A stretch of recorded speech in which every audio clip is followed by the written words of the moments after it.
आपसे पूछना चाहती हूं कि जब आपने ये प्रियंका गांधी के बारे में कहा कि प्रियंका से there are prettier campaigners than Priyanka, हमारे पास हीरोइंस हैं, आर्टिस्ट हैं जो बेटर कैंपेनर्स हैं, आपका कहने का मतलब क्या था? आप कहना क्या चाह रहे थे?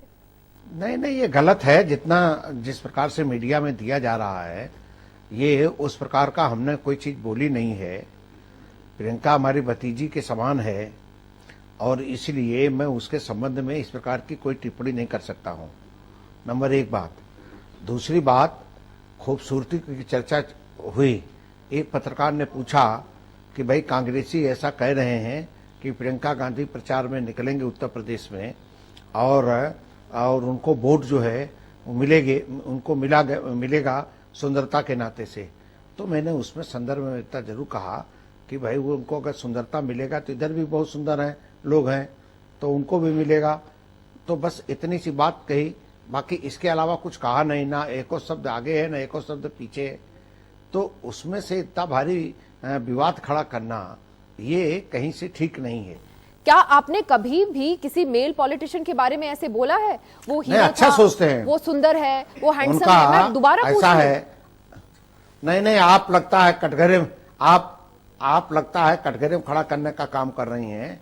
हमारी सोच बिल्कुल साफ है और उसमें कहीं किसी भी प्रकार का बदलाव नहीं है। हम सब लोग जानते हैं कि सब अच्छा है। और भारतीय जनता पार्टी महिलाओं के लिए क्या सोचती है?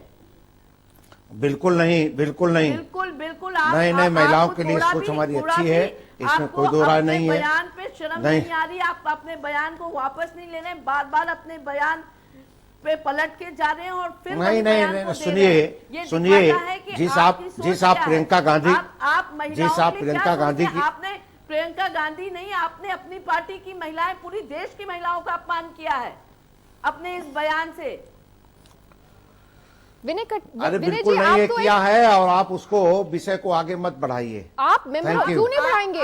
आप मेंबर ऑफ पार्लियामेंट हैं। बहुत हो गया आपका। नहीं विनय जी, आप क्यों जा रहे हैं? आप तो माइक उतार के जा रहे हैं। माफी मांगनी चाहिए। आप माइक क्यों उतार के जा रहे हैं?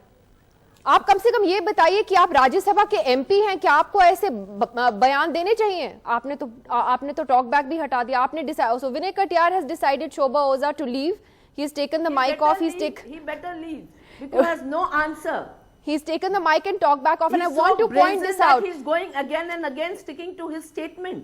I want to point this out that he said at the beginning that he was answering a reporter's question, that the reporter asked him about Priyanka Gandhi's looks, to which he responded. We played that soundbite for everybody on the program, and you could see there that that was not the case. It is something that he brought up himself.